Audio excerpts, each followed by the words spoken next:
On va partir sur le petit débat. Yes. Bon, petite discussion comme d'habitude. Et là, il n'y a pas encore vraiment de tendance qui se dégage vraiment sur des équipes, sur des joueurs, sur des trucs comme ça. On pourra sûrement en reparler plus tard dans la saison. Mais là, le petit débat, enfin le gros débat, la discussion, c'est est-ce que la NBA a-t-elle raison de s'attaquer au load management ? C'est vrai que c'est un peu un serpent de mer, un peu un ennemi invisible que la NBA combat. Le repos des joueurs, on l'a vu là avec l'affaire Joel Embiid. La NBA traque un peu voilà, le repos des joueurs. Est-ce que la NBA a raison de s'y attaquer ? Jusqu'à quel point quel est votre sentiment déjà par rapport à pas la réputation, mais au load management en tant que tel, la considération voilà, de ce load management, entre le repos, les blessures, la prudence. Comment vous l'abordez, vous, ça ? Mhm. Ouais. Je pense qu'avant toute chose, en fait, le problème, c'est la NBA, il faut qu'elle prenne aussi du recul sur elle-même. On va pas commencer à taper sur le load management quand on sait très bien que la saison est super longue, qu'elle est ultra physique. Alors, ils ont fait un travail sur les back-to-back. Ok, merci. Mais ils nous ont rajouté le fameux In-Season Tournament qui donne envie à pas mal de joueurs en vrai. La première édition s'est plutôt bien passée et je pense que la seconde, ça va être exquis, vraiment, clairement. Et donc, ça, en fin de compte, ça rajoute. Parce que je crois que la saison, du coup, si je ne m'abuse, hein, elle a été quand même un petit peu diminuée. Je crois qu'il y a quoi, 10 matchs de moins, non? Non, je crois pas. Vous êtes toujours à 82? Je crois qu'ils sont en 82, ouais. Eh ben, Oui, super. parce qu'en fait, ils ont très bien joué le truc. Ça. Non, mais voilà, puis il y a autant de matchs, mais ces matchs-là, c'est pour La pour le NBA Cup. season. Mais ils comptent quand même, fermez-la, ils nous prennent vraiment pour des cons. Pour moi, déjà, à partir de là, on ne peut pas arrêter de tout de suite pointer du doigt le load management et regardez-vous dans le miroir. Dites-vous que là, franchement, il est peut-être temps de faire quelque chose, de changer un petit peu le rythme de la saison. 82 matchs, c'est trop long. C'est trop long. Kevin, Martin, vous voulez réagir là-dessus ? Ouais, bah, en fait, il y a deux aspects en fait qui se défendent d'un côté et de l'autre, je trouve. En fait, le load management, a là depuis quelques saisons connu des excès qui, je trouve, sont logiquement attaquables, on va dire. La saison, alors c'était vraiment l'excès ultime, mais la saison complètement cata des Clippers là, où on a su après coup que Kawhi et Paul George pouvaient choisir leur match comme bon leur semblait et tout. Ça c'est un problème. Et si on prend l'exemple des Sixers par exemple là en ce début de saison, peut-être que là ce qui est plus attaquable c'est la méthode, c'est-à-dire de l'assumer complètement en disant genre on n'a rien à faire de vos trucs. Mais en fait, ce que disait Quentin est complètement vrai. Genre, là, depuis quelques saisons, combien de joueurs vraiment stars on voit faire les 82 matchs de la régulière et tenir des playoffs derrière? En fait, quand on voit un mec, normalement, la sortie de Embiid, c'est bon, j'ai eu mes trophées individuels, maintenant j'ai compris. En fait, le truc de Embiid, c'est que si sa phrase, ça avait été « j'ai compris ce qu'il faut pour aller jusqu'au titre, il faut que je m'économise un peu pendant la saison régulière pour être en forme en playoff », qu'est-ce qu'on va attaquer ça? Le gars dit je veux absolument gagner, je sais comment je dois faire. Et je sais que j'ai pris conscience que mon corps me permet pas de tout faire. Le problème derrière, c'est que, comme a dit Quentin, la NBA va pas se remettre en question parce que la NBA, quand elle fait ça, elle s'attaque à quoi? Elle s'attaque juste à ses problèmes de thunes. Hein. C'est ça. Jusqu'à ce qu'elle va se faire taper sur les doigts par les diffuseurs si les stars sont pas là. C'est ce que je m'étais dit dans les petits points, les petites pistes de réflexion, c'est que ça pose vraiment un problème, un peu une opposition entre la santé des joueurs ou les contrats télé. C'est que d'un côté, c'est le serpent qui se mord la queue, parce que d'un côté, oui, tu dois faire jouer tes stars, parce que, oui, en termes de contrats télé ou même d'affluence dans les salles, t'es obligé aussi de ramener ça pour que ça ramène du monde, ok. Mais du coup, si tu les fais jouer de trop, comme on dit, ils sont blessés. Et s'ils sont blessés, il n'y a même pas de possibilité. En fait, c'est un peu un cercle vicieux.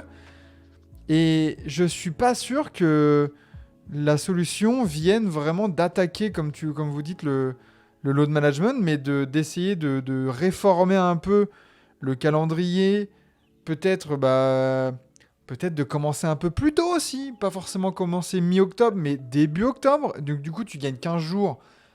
Bah ouais, tu peux C'est espacer un précieux. peu plus les matchs. Essayer d'éviter que sur certaines semaines, limite, allez, les semaines, c'est maximum 2 matchs. 3 si tu fais un truc à domicile. Mais voilà, essayer d'éviter voilà, tous les déplacements qui fatiguent et tout ça. Moi, personnellement, je pense que la solution, elle est là-dedans dans une réforme du calendrier. Mais après, est-ce qu'on peut vraiment en vouloir aux joueurs et aux équipes de dire non, les gars, attends. Tu vois, le Philly, enfin, la NBA qui va envoyer une amende salée à Philly, bah, d'accord. On en a Mais rien à je pense faire. que Philly, ils s'en foutent complètement. Ils vont faire quoi, la Parce NBA? qu'en soi, Joel Embiid, dans sa déclaration, il a à la fois tort de dire ça publiquement parce que tu sais dans quelle ligue tu es et c'est pas forcément la décla la plus intelligente. Mais en même temps, il a raison aussi parce que à chaque fois, on fait que de répéter que le plus important pour les équipes qui jouent le titre, ça sera d'arriver au mois d'avril à 100% avec les stars qui sont reposées, qui sont pas blessées, etc. Donc oui, c'est une vérité aussi. Oui, le rythme est-ce qu'il est de plus en plus dur à tenir? Peut-être pas, mais je pense que par rapport à il y a 20 ans, par exemple, le jeu s'est aussi ultra accéléré et de plus en plus intense aussi. Donc, forcément, ça demande plus physiquement, tu as plus de risques de blessures, tu as plus besoin de repos. Donc, ouais, déjà, la première chose, c'est forcément les back-to-back. Ça devrait même plus exister normalement. Comme tu l'as dit, si tu prends 15 jours en plus avant, que tu t'organises un petit peu, tu peux réussir à éliminer tous les back-to-back qui déjà enlèverait une sacrée épine du pied, je pense, pour tous les joueurs NBA. Après, oui, en même temps, il y en a qui méritent peut-être d'être un petit peu tapés sur les doigts parce que je pense qu'il y a load management et load management, on va dire. Il y a le load management où au lieu de jouer 82 matchs, ta superstar elle va en jouer 70 dans l'année et tu leur as mis quelques matchs de repos qu'il aura bien mérité à certains Hmm. moments. Et tu as les load management comme Kawhi, comme Embiid, qui sont des profils beaucoup plus atypiques. C'est d'ailleurs pour ça que la NBA aussi a mis cette règle des 65 matchs minimum pour les trophées, pour aussi essayer de faire grimper, on va dire, le nombre de matchs joués. Mais après, en même temps, j'ai l'impression aussi que la NBA oublie un truc, c'est que si ils pouvaient vraiment faire jouer ces stars-là plus que ce qui est déjà le cas, ils le feraient aussi parce que d'une certaine manière, ça pénalise aussi les franchises. Ouais, bien Quand sûr. tu regardes, à part, alors il y a l'exemple Toronto avec Kawhi en 2019 qui est un Hmm. peu à part parce que justement, ils ont fait du bon load management avec Kawhi toute la saison, etc. Il est arrivé en forme, il a tout défoncé.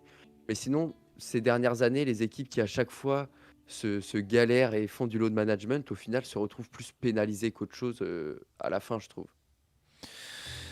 Ouais, après, c'est vrai que ce problème comme tu dis, après, en fait, c'est ça, c'est qu'il y a un côté, oui, les équipes et les joueurs ont raison de s'économiser parce que la santé, Oui, ça prime, mais attention aux dérives. Et c'est vrai que quand on voit, voilà, c'est avec ça. certains trucs, et il me semble qu'il y avait un délire, alors je sais pas si ça a été, si c'est mis en place ou pas au final, mais qu'il y ait, pour les blessures, qu'il y ait un médecin diligenté par la NBA qui vienne attester de la blessure. Est-ce que ça viendrait pas de là aussi pour éviter ces dérives que oui, machin, il a un petit bobo pour éviter que il y a de la psychose un peu en mode oh là là, parce que ça se trouve, comme le dit Dwayne Medoc, ça se trouve Embiid et Paul George, c'est des vraies blessures. Mais comme on connaît le dossier médical des deux, directement, ils sont pas là, load management. Ça se trouve non. Donc est-ce que une des solutions, ça serait pas pour éviter ces dérives de clarifier au maximum et de dire voilà, il y a un médecin diligenté par la NBA qui a été voir les deux joueurs, il les a auscultés, il y a telle blessure, tant d'absence. Voilà. Et comme ça, tout le monde, ok, on sait. Mais pour éviter les dérives à la Kawhi, où on en a parlé tout à l'heure, genre out indefinitely, ça veut dire quoi ça? Enfin, il a quoi? Pour combien de temps? Quelle est la timeline, quoi? Après, En plus, Kawhi là-dessus, ça a toujours été le pire, C'est quoi. C'est l'exemple parfait. vraiment. Ouais. en- en- on parle beaucoup du physique des joueurs, du fait de protéger le physique des joueurs. On parle aussi beaucoup du porte-monnaie, que ce soit de la NBA ou des diffuseurs. En fait, on parle très peu des fans. Dans le sens où, je vais prendre un exemple simple. Hein. Je suis encore jamais allé aux États-Unis. Mon rêve, c'est d'y aller pour aller voir un match de Steph Curry. Quand j'ai appris qu'il prolongeait jusqu'en 2027, je me suis dit, tiens, parfait, je vais pouvoir encore mettre de l'argent de côté pour pouvoir aller aux États-Unis et pouvoir. Et là, quand je me suis réveillé ce matin, ou hier, je sais plus quand est-ce qu'il se blesse, que je vois la blessure de Steph au niveau des chevilles et tout, je me dis, purée. Heureusement qu'il a prolongé, parce qu'imaginons, il avait annoncé qu'il prendrait sa retraite à la fin de la saison. Il aurait fallu que je m'organise pour pouvoir partir aux États-Unis et tout. Le problème, c'est que là, avec la blessure qu'il a, à tous les coups, le load management, il va être en place. Parce qu'on ne peut pas se permettre de prendre trop de risques avec Steph. Donc, du coup, je ne sais jamais à quel moment est-ce qu'il va pouvoir vraiment jouer ou pas. Donc, qu'est-ce que je fais? Je prends le risque d'aller aux États-Unis, de payer billet, je sais pas combien et tout, et de ne pas voir Steph jouer. Enfin, on réfléchit énormément aux joueurs, on réfléchit énormément aux franchises, on réfléchit à tout ça. Mais purée, le truc quand même qui fait vivre la NBA, c'est ses fans. Clairement. Ça, oui. Ah oui, bien sûr, il y a cet aspect-là aussi. Hein. C'est toujours. Mais voilà, c'est pareil. Enfin, d'une certaine façon, c'est encore un truc, c'est encore un serpent qui se mord la queue, quoi. Parce que, en fait, il y a un truc. En fait, voilà, ça c'est tellement logique. Je veux dire, même tu vois. Quelqu'un qui va tous les soirs, tu vois, qui a sa place à l'année dans les salles américaines ou quoi. Bah oui, en fait, fan de l'équipe ou juste amateur de basket qui est dans ce coin-là, bah oui, évidemment, en fait, si t'as le seum, si on prend malheureusement encore l'exemple d'Embiid, hein, mais qui est pas allé jouer à Denver depuis on sait plus combien de temps là. Bah, quand t'es un abonné à Denver, t'as le seum de toujours pas avoir eu de duel Jokic-Embiid depuis 3 saisons, tu vois. Il a Et peur. ça, Est-ce que du coup, est-ce que je me suis pensé aussi, tu vois, sur le côté, est-ce que c'est vraiment un problème de maintenant? Est-ce que c'est vraiment un problème récent? Est-ce que ça n'existait pas déjà avant, mais dans cette ère du tout direct, du réseau social, est-ce que c'est pas un peu amplifié par ça aussi? J'ai vu, il y a quelques exemples qui démontrent un peu que, bah oui, tu vois, genre quand on voit Michael Jordan, qui a pris 2 ans de pause aussi en plein milieu de sa carrière. Oui, en plus. Ça, Il c'est a enchaîné, oui, il a certes enchaîné beaucoup de matchs, des saisons à 82 matchs, mais déjà il a fait une carrière courte par rapport à tous les monstres qu'on connaît maintenant. Je crois que c'est combien, 14 saisons, 13 saisons, un truc comme ça, avec Oui. 2 ans de pause entre les deux. Donc voilà. Mais tu vois, genre, je me suis dit, quel joueur, un peu des joueurs emblématiques, qui ont des longues carrières, etc. Et tu vois, j'ai vu Shaq, dans sa grande carrière, il a dépassé que 7 fois la barre des 70 matchs joués. D-Wade, c'est pareil. Et pourtant, ils ont fait une carrière de 15, 16, 17 saisons. Et encore, Shaq, c'est 7 fois la barre des 70 matchs en carrière. Mais c'est 3 fois en 3 ans en début de sa carrière. Donc on enlève les 3 ans, il n'y a que 4 fois où il dépasse les 70 matchs. Et pourtant, j'ai pas l'impression que quand on parle de Shaq ou d'autres, on se dise, bah ouais, il a été load manager ou quoi. Genre, est-ce qu'on n'en fait pas un peu trop sur ce fameux load management ou le traitement un peu des joueurs là-dessus? En plus, c'est marrant parce que dans le profil que tu as cité, il y a Shaq qui est aussi un profil très particulier, un petit peu hyper dominant comme peut l'être Joel Embiid aujourd'hui, même si c'est dans des mesures différentes. Mais je pense qu'il faut aussi se rendre compte que ces mecs-là sont des aliens physiquement, comme Zion par exemple, qui peuvent allier des combinaisons de taille, poids et puissance qui sont absolument inimaginables pour nous, petits lambda, on va dire. Forcément, ouais, les blessures sont beaucoup plus galères à traiter aussi. En plus, vu que comme tu joues beaucoup, etc., l'usure aussi arrive plus vite aussi. Tu vois, t'as des problèmes de genoux, par exemple, pour Embiid, on sait qu'il n'est pas là à cause de son genou. Kawhi aussi, le genou. Les mecs, ils reviennent, ils repartent. Enfin, c'est hyper compliqué de cataloguer, je trouve, et de dire aussi à ce mec qui veut pas jouer au basket, il préfère se reposer, etc. Oui, ça fait partie du lot, mais est-ce que ça a jamais existé? Non. Est-ce que ça existera toujours, même si la NBA fait des arrangements de calendrier? Oui aussi, je pense. Hmm. Ouais, je Ouais, pense moi, que. il y a un truc auquel j'avais pensé la dernière fois. Je crois que c'était la dernière fois, là, un live où j'étais dans le chat et je sais plus moi. Je pense qu'il y a aussi un truc. Alors, il y a quand même c'est un peu un truc un peu hypothétique. Mais quand on pense à la NBA des années 90 ou des années 2000, donc où on glorifie des, Des des légendes. mecs, des légendes et des mecs au mental d'acier, en acier trempé, donc les Mamba Mentality, le Jordan, etc., etc. Euh, Il y a un moment aussi où faudra se rendre compte, je pense, pour certains, que la carrière d'un sportif de haut niveau, là, et donc en NBA par exemple, on va dire que quoi, tu t'arrêtes avec la longévité actuelle, entre tes 36 et tes 40 ans pour le max. Hmm. Il y avait une sortie qui m'avait vraiment marqué à l'époque, c'était Dirk, un an après sa retraite, qui disait qu'il regrettait à fond d'avoir fait ces 2 dernières saisons parce que là, il est même plus capable de jouer au foot avec ses gosses. Mm. C'est chaud. Il y a un moment aussi, il va peut-être falloir comprendre qu'en fait, peut-être qu'avant, il y avait moins d'absents pour load management, mais peut-être qu'en fait, à 40 ans, et bah, toute la génération Kobe et celle d'avant, les mecs, ils peuvent plus mettre un pied devant l'autre, en fait, parce que les articulations sont complètement dégommées. Là, en fait, il y a l'aspect. Alors, par contre, là, ça demande de tout refaire du calendrier au salaire des joueurs et tout, Ouais. mais il y a un aspect de, en fait, si on voyait un peu moins les sportifs de haut niveau comme des machines et qu'on pensait un peu plus à juste l'aspect humain, en fait, oui, ça devrait pas être pénalisable de dire là, il joue pas pendant une semaine parce qu'il se repose. Parce que en fait, on se rend pas compte, comme on le disait depuis tout à l'heure, du rythme que c'est et tout. Bah oui. Et qu'il y a un moment, faut pour les gars, voilà.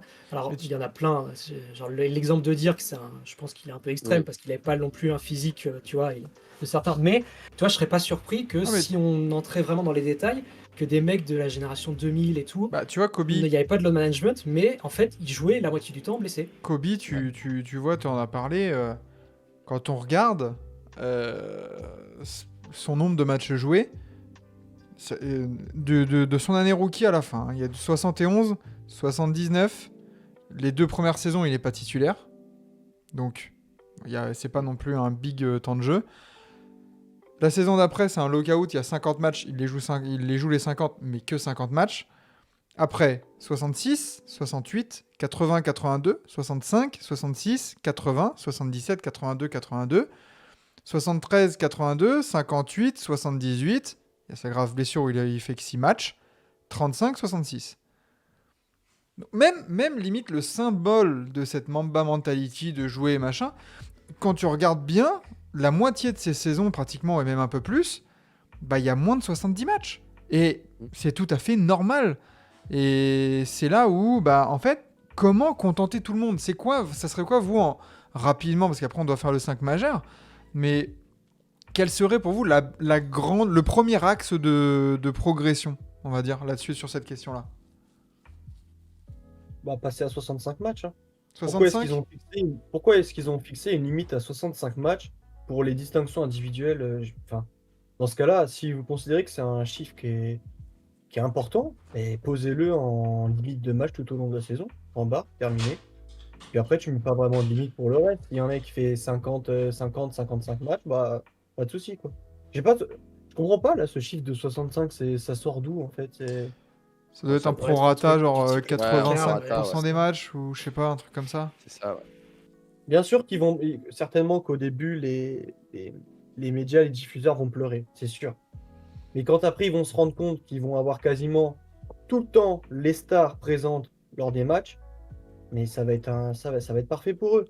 En fait, je pense qu'il faut taper du poing sur la table et puis prendre une décision tranchée et terminer plutôt que. Est-ce que ça passe par une grève des joueurs, une grève des stars, tu vois, genre si t'as LeBron, Ah, Curry qui ouais, commencent à se dire, les gars, on n'en peut plus, ou même, bien sûr. eux, ils sont en fin de retraite, enfin en fin de carrière, on va dire, par LeBron qui va prendre sa carrière dans 10 ans, c'est que, je sais pas, là, genre je sais pas, tu vois, t'as Doncic, Anthony Edwards, Shea, enfin tous les nouveaux visages un peu de la NBA, est-ce que c'est pas eux aussi de se dire, les gars, on n'en peut plus, faut qu'on arrête, genre au lieu de passer de faire de rencontrer 4 fois les gens de notre division, 3 fois de la conférence et les autres, enfin limite on fait déjà 3 fois conférence et division, 2 fois l'autre conférence et déjà ça se trouve on va baisser les matchs, plus Bah de oui, back to oui. back, voilà.